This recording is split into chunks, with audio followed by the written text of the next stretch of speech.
Salut guys! Aujourd'hui je vous présente mon 6e conseil de la semaine. Donc cette semaine on va parler des échauffements et des étirements. Donc premièrement je vais vous expliquer un peu dans le fond pourquoi est-ce qu'il faut faire chacun de ces deux-là.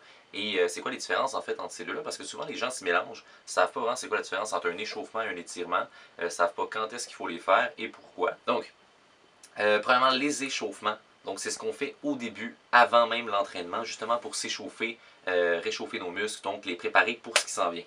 Par exemple, pour faire un échauffement, on peut faire du cardio à une intensité quand même assez modérée, donc courir, faire un petit jogging pour réchauffer les muscles, pour qu'ils soient, dans le fond, pour ne pas les détruire à froid, dans le fond, risquer de se blesser. Lorsqu'ils sont réchauffés, les risques de blessure sont beaucoup moins fréquents.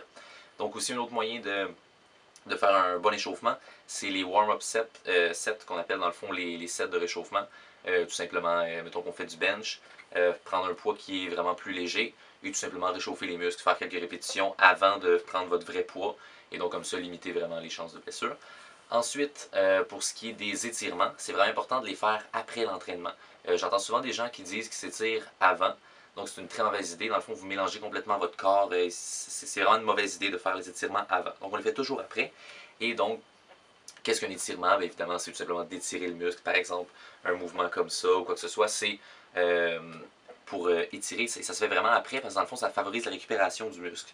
En fait, si vous venez d'entraîner un muscle et que vous ne vous étirez pas, votre récupération va être beaucoup plus lente que si vous étirez après. Donc c'est sûr que si vous voulez faire un muscle plusieurs fois par semaine, c'est vraiment important de s'étirer. Donc votre récupération va être beaucoup plus vite, beaucoup plus efficace. Et donc vous allez pouvoir le réentraîner encore.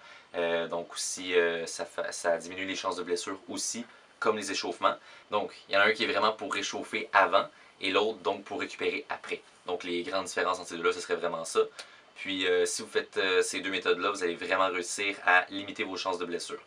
Donc, sinon, on se voit la semaine prochaine pour le prochain Courshine Workout qui va sortir, suivi évidemment du conseil de la semaine.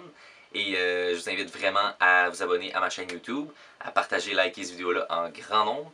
Puis sinon aussi m'envoyer des messages si vous avez besoin d'un plan d'entraînement. Ça va vraiment favoriser vos résultats. On se voit la semaine prochaine, guys.